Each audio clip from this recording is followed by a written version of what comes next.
Welcome guys, welcome to another video. Welcome to Miko's Corner. Hope you have a great day. Today we're back with Napoleon's Marshals. Back because of popular acclaim. I mean, people want this series, guys. I mean, the support has been incredible. The likes, the subscribers, 46, soon 40, soon 50. Yeah. So now this series, I'm gonna finish it right away. It's not gonna be that long of a series. I think there's like 6 more episodes to go after this one. With this one, so we're gonna have to do a new series. We're gonna have to come up with new series. I'm gonna finish the history of Russia. Don't worry about it. I might start expanding my reactions if you want me. Give you know suggestions on long-term series, like a series that can go for like 5, 10 episodes, something substantial. Anyways, I talked enough. Let's go into the reaction. Let's go. Terror belli, decus pacis. Terror in war, ornament in peace. The words inscribed on every French marshal's baton. I need to buy a baton. I need it. In France, the title of marshal or maréchal goes back at least to the 13th century. It represents the highest possible position of military authority.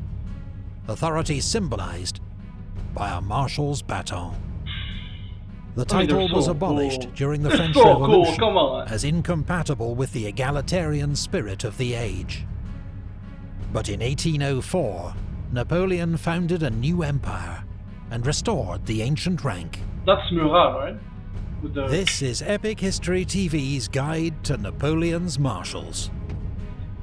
All 26 have been ranked according to our own evaluation of their achievements as marshals, on the year of the with expert guidance Napoleon from horse. retired Lieutenant Colonel Remy Porte, former Chief Historian of the French Army. So far, we've met Marshals Perignon, Brune, Serrurier, Kellerman, Grouchy, Moncey, Poniatowski, and Jourdan. Before we begin, a big thanks to our video sponsor, Displate. For those who don't know, Displate make exceptional metal. Yeah. 18. They're exceptional. Their price Marshal as well. Bernadotte. I can only say that Bernadotte let me down. I can accuse him of ingratitude. Ah, it's the Swedish king. Royal Army, aged 17, and proved a model soldier, rising to become the senior non-commissioned officer in his regiment in just 10 years. The French Revolution and active service opened the door to rapid promotion. He was made an officer, and thanks to exemplary leadership and courage, rose in rank from captain. What's really incredible to me is reading about stories about people's rise through the social hierarchy. Because the guy was the son of a lawyer, which is like pretty good, I guess. He was a professional soldier. He became a soldier at a very young age, and he rose to be the king of Sweden. That's mind-boggling. To general of division in a single year. Not even Napoleon rose through the ranks as quickly. Jesus Christ! He particularly distinguished himself at Fleurus, leading an attack that helped secure Jourdan's famous victory. As a professional soldier and ex-sergeant major, Bernadotte insisted on the highest standards of discipline and conduct from his men. Yeah. He even fought a duel with his own chief of staff, whom he accused of taking a bribe. In 1797, Bernadotte was transferred to Italy, where he served under Napoleon's command for the first time. By this stage, both men had brilliant reputations, but despite a good first meeting, a clash of styles and jealous rivalry soon emerged between them. What's more, Bernadotte had immediately got on the wrong side of the future Marshal Berthier, Napoleon's chief of staff, by arresting one of his friends for insubordination. Yeah, that's not a good start. In 1798, Bernadotte married Napoleon's ex-fiancée, Désirée Clary. Her sister Julie was married to Napoleon's brother, Joseph, meaning Bernadotte was now family. What the But hell? when Napoleon asked Bernadotte to support his coup of 18 Brumaire, he refused, though he did not actively oppose it. Napoleon suspected Bernadotte of conspiring against him, but the Clary sisters helped to keep the peace. Throughout this period, Bernadotte held key posts as Minister of War in 1799, Commander of the Army of the West in 1800, and Governor of Hanover in 1804, proving highly effective in each role. That year, Napoleon made Bernadotte a Marshal, and he commanded First Corps at the Battle of Austerlitz, playing a relatively minor part in the Emperor's great victory. Nevertheless, he was rewarded with the title Prince of Pontecorvo. But his relationship with Napoleon remained difficult. In 1806... I mean, to be honest, my opinion on this is it's incredible that so many grand personalities and military geniuses were born and alive during the same time in the same country. I mean, there were so many of them, and a lot of the generals who were either honorary or not so good in terms of their military skills, they blundered and all that.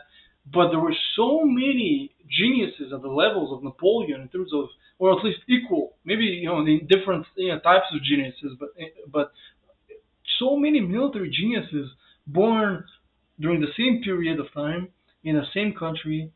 And so that's one of the reasons, in my opinion, that Napoleon was so successful. Not only because he was defeatable, but he was so good, and he was so scary towards the end of the war, and nobody wanted to face him. And it was Bernadotte that created the strategy not to face Napoleon.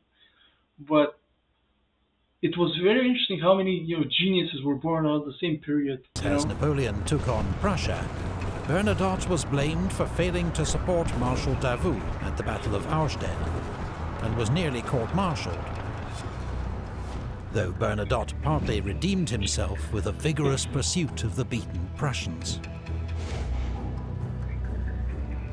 The next year, he missed the Battle of Eylau after his orders were intercepted by the Russians, and a gunshot wound to the neck meant he also missed the Battle of Friedland. Excuse me? A gunshot wound to the neck? We're gonna overlook that? Like, gunshot wound to the neck, he missed the battle. But then, what the fuck? Are you kidding me? Like, is it like, a gunshot wound, like, sing, a little bit of skin, or like it enters and the guy's like, and like somehow he survives? With command of First Corps passing to General Victor. When war resumed with Austria in 1809, Bernadotte was given command of the 9th Saxon Corps. On the evening of the first day at the gigantic Battle of Wagram, his troops were in heavy fighting with the Austrians. But dressed in white, like the Austrians, they came under devastating friendly fire, panicked and routed. The next morning, Bernadotte pulled his men back without orders, and when they later retreated again, he and the Emperor exchanged sharp words on the battlefield. Bernadotte then issued a proclamation to the Saxons praising their conduct and outraging Napoleon. Bernadotte was sent in semi-disgrace to the Dutch coast to oversee the defense. He didn't have that much of a good relationship with Napoleon. He wasn't as subservient as other marshals were proven to be, Feat of a major British landing at Walcheren. He was much more of a person on his own. But another triumphant proclamation, effectively publicizing the strength of his forces, further infuriated Napoleon. In an unlikely twist of fate in 1810, Swedish politicians invited Bernadotte to become Crown Prince of Sweden. The current king was old and childless, and Bernadotte was a proven general and administrator, member of the French imperial family, and well regarded by Swedish army officers. That's a pretty risky move, inviting a Frenchman to be your next king. Everything turned out all right, but you don't know who you're inviting. Maybe you're inviting a puppet, someone who's going to do everything Napoleon says. And at the time in 1810, Napoleon was the king of the world, so I guess being closer to the emperor was viewed as a good thing. But it seems really, did he have any other family, the king? Was he like the last one? Who remembered his fair treatment of Swedish prisoners 3 years earlier in Pomerania. Yeah, okay. Napoleon was at first bemused, remarking that he could think of other marshals who were better qualified, but he did give his assent, even when Bernadotte made it clear that as Crown Prince he would pursue Swedish interests. He was true to his word. 3 years later, with Napoleon on the ropes after his disastrous invasion of Russia, Crown Prince Bernadotte brought Sweden into the Sixth Coalition and declared war on France. With his insider knowledge, he helped the Allies to devise the Trachenberg Plan. That his eventual. I'm sorry, I'm pausing. I just want to give my point of view. His eventual, joining of the war must have been the deciding point that basically nailed the coffin to Napoleon's grave, because he knew everything about Napoleon. He was intimately familiar. I mean, they were family basically, and I don't know how if his decision to suicide was strategy easy for defeating Napoleon in Germany by avoiding battle with Napoleon himself and targeting only his marshals. In September, Bernadotte defeated former comrades Marshals Augereau and Ney at Dennewitz. 5 weeks later, he played a major role in the great Allied victory at Leipzig. Bernadotte's legacy would prove the most lasting of any of Napoleon's marshals. People are still alive. The royal house of Bernadotte sits on the Swedish throne to this day. Bernadotte was labelled a traitor by Napoleon's supporters, though not by Napoleon himself. I mean, he wasn't really a traitor, because while you can say, yeah, he turned against him, there wasn't any oaths. He said to him before he was accepted as a crown prince, listen, from now on, I'm gonna put my new country's interest at the forefront instead of French interest. He was pretty frank about it. Unquestionably a gifted soldier and administrator. It wasn't. But his personality clash, backstabbing at the last minute. Feud with the emperor meant he was never a great marshal. 17. Marshal Augereau.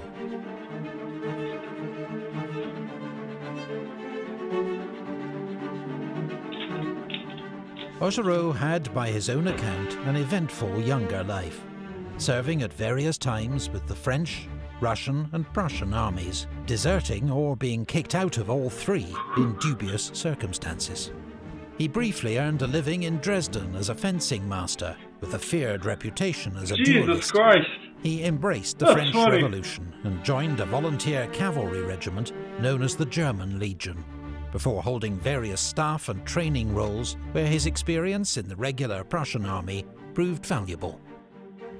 Promoted to general, Augereau served in the Eastern Pyrenees, where his flair for tactics and bold, decisive action helped win a series of victories over the Spanish. Later serving in Italy under Napoleon, Augereau proved a highly effective divisional commander. The future emperor's reports were glowing. Strong character, firmness, energy, has the habit of war, liked by his men. The habit of war? What the hell does that mean? In 1796, Augereau played a leading role in Napoleon's victories over the Austrians at Castiglione and Arcole. In fact, the painting of Augereau's heroism at Arcole Bridge long predates the more famous version by Vernet, in which Napoleon takes centre stage, and is an even greater work of fiction.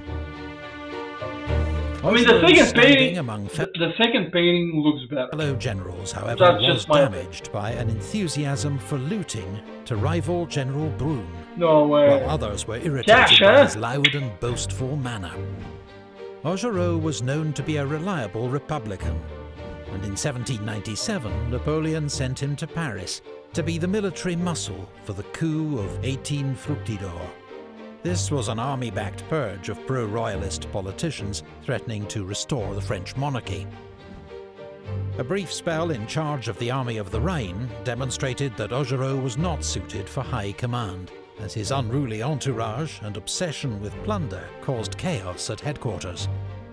As a Republican, Augereau initially opposed Napoleon's seizure of political power, but soon sensed which way the wind was blowing and pledged support. Created a marshal in 1804, status, wealth and declining health served to mellow Augereau's behaviour. Declining health.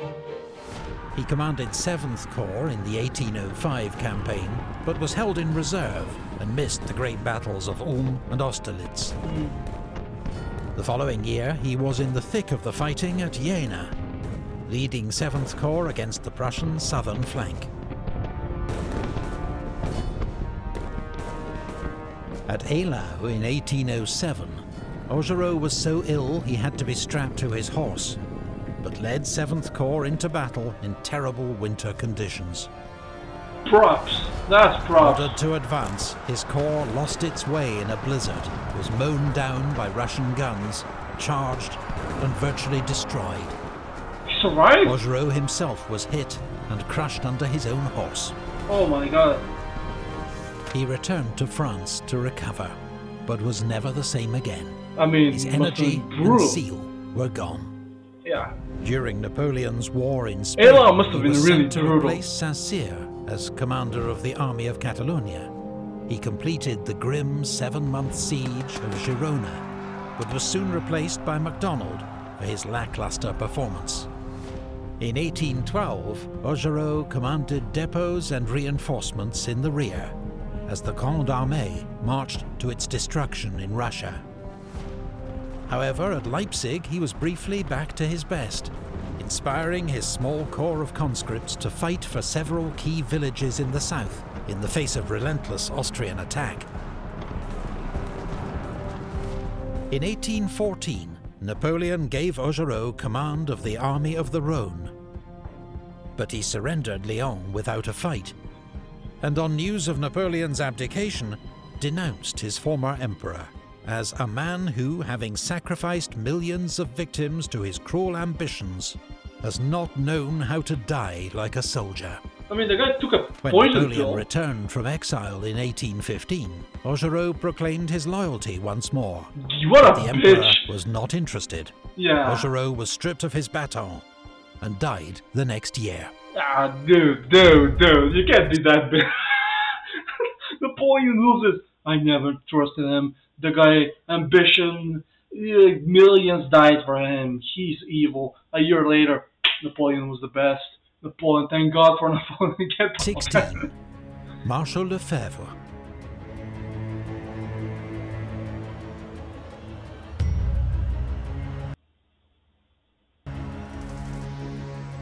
François Lefebvre was a sergeant with 16 years' service in the elite Garde Française when the French Revolution broke out. When the Guard was disbanded, he became an officer in the Paris National Guard and received the first of many wounds protecting the royal family from an angry mob. Every inch the soldier, the Revolutionary Wars brought Lefebvre opportunity for active command and rapid promotion. In just 2 years, he rose from captain to general, establishing a reputation as a formidable divisional commander, a good tactician, brave, energetic, and attentive to the needs of his men. His chief of staff, the future Marshal Soult, acknowledged that he learned much from Lefebvre's example. Nice. In 1799, Lefebvre commanded the Paris military district. Not much impressed by politicians, when Napoleon asked him to support a coup, he was all for it, declaring, "Yes, let's throw the lawyers into the river." In 1804, Napoleon made Lefebvre an honorary marshal. Honorary because Napoleon assumed Lefebvre would prefer a quiet life in the Senate after a decade's active service with the scars to prove it. But he'd underestimated Lefebvre, who pleaded for a frontline role. So the Emperor gave him command of the Imperial Guard Infantry for the Jena campaign. The next year, Lefebvre commanded the siege of Danzig, inspiring the troops of 10th Corps by leading one counterattack in person. After the successful conclusion of the siege, Napoleon awarded Lefebvre the title Duke of Danzig. Lefebvre's record as a corps commander was mixed. In Spain, he exasperated Napoleon by twice ignoring orders. But in 1809, when Archduke Charles of Austria launched a sudden attack on Bavaria, Lefebvre's Bavarian 7th Corps was crucial in slowing the enemy advance, until Napoleon arrived to take charge. Everything turned. He was then given the difficult task of suppressing a popular revolt in the Tyrol, led by Andreas Hofer, which he achieved despite some early setbacks. Never heard about this. For the invasion of Russia, Lefebvre commanded the infantry of the Old Guard. During the retreat from Moscow, the 57-year-old Marshal insisted on marching on foot at the head of the Guard all the way. Jesus Christ! The guy rages in my... retreat, he was devastated to learn that his son, a 27-year-old general, was among nearly 100,000 men who had not survived the march.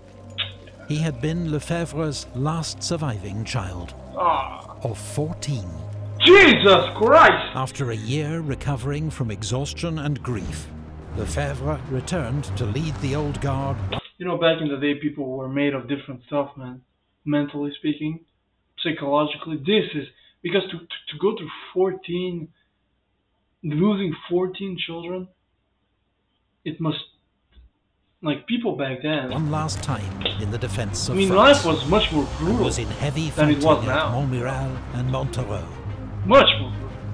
But in April 1814, he was one of the marshals who confronted Napoleon with the reality of his position and forced him to abdicate. Lefebvre and his wife, an ex-washerwoman turned duchess, were famous for their lack of airs and graces, for honest, blunt speech, and for always helping out old comrades.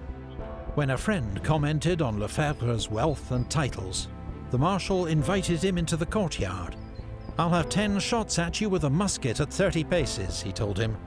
"If I miss, the whole estate is yours." When the friend declined, Lefebvre added, "I had 1,000 bullets fired at me from closer before I got all this." Dude, the guy's, I mean, you know, got a point, you know? The guy's like, hey, bitch, you know, 1,000 people fired at me, you know, for decades, and you're complaining that well, go fuck yourself. Dude, the guy's... Lefebvre was too exhausted to take an active role in the Waterloo campaign. Yeah, I mean... Though he accepted a role as a senator under Napoleon, which led to a brief period in disgrace when the Bourbons returned. His rank and honours were restored to him a year before his death, in 1820. That's a tomb, though. That's 15. That's a Marshal tomb. Mortier. The three best major d'Avoux, Soult and Bessier. Mortier was the most feeble. Edouard Mortier was from a prosperous middle-class background in northern France. When the French Revolution began in 1789, he volunteered for the National Guard, a new middle-class militia charged with preserving order and defending against counter-revolution. When war broke out with France's neighbours, Mortier's unit was sent to the front. Standing 6'4", Mortier was conspicuous for his height and bravery, being wounded twice and winning praise from his commander, the future Marshal Lefebvre. In 1799, Mortier fought under General Massena's command at the Second Battle at Zurich, helping to defeat the Russians and winning promotion to the rank of General of Division. Nice. Mortier then spent 3 years commanding the Paris military district. His efficiency impressed the new First Consul, Napoleon Bonaparte, who chose him for an important mission in 1803, the occupation of Hanover, a German state belonging to the Hanoverian kings of Britain, with whom France was, once more, at war. Mortier carried out this assignment with tact and diplomacy, ensuring the occupation was unopposed. This delighted Napoleon, who rewarded him a year later with the rank of Marshal. Following Napoleon's victory over the Austrians at Ulm in 1805, Mortier and his new 8th Corps led the pursuit of the retreating Russians, but became encircled by a much larger force at Durenstein. Mortier fought his way out of the trap with a nighttime bayonet charge, a remarkable escape, but his corps suffered heavy losses. Mortier and 8th Corps were in a supporting role for the Jena campaign of 1806. But the next year at Friedland, his corps played an important role holding Napoleon's left wing, as the Emperor inflicted a devastating defeat on the Russians. Mortier was well liked by all, and almost uniquely did not engage in feuds and rivalries with the other marshals. Nice. Oudinot was a particular friend. In East Prussia, their party trick was to snuff out the candles with pistol shots. They always paid generous compensation for damage caused.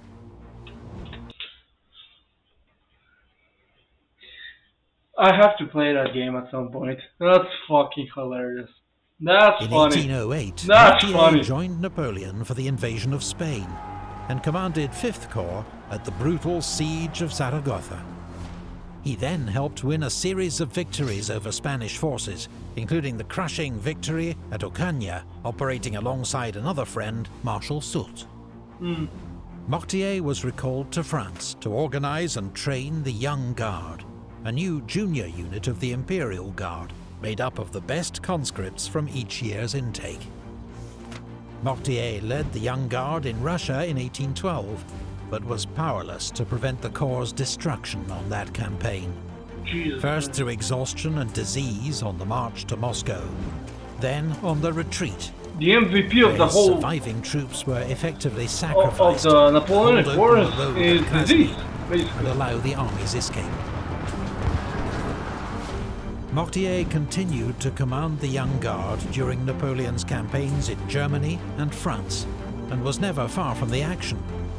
At Lutzen, he was trapped under his wounded horse, was in heavy fighting at Leipzig, and had his hat shot through outside Paris. Excuse me? In 1814, the final defense of the French capital fell to troops under Mortier and Marmont, with support from Marshal Moncey's National Guard. Mortier told his men, "We have not enough troops to resist their large armies for long, but today, more than ever before, we are fighting for our honor." When Napoleon returned from exile in 1815, he wanted Mortier to resume his customary role at the head of the Young Guard, but a severe attack of sciatica prevented him joining the Emperor at Waterloo.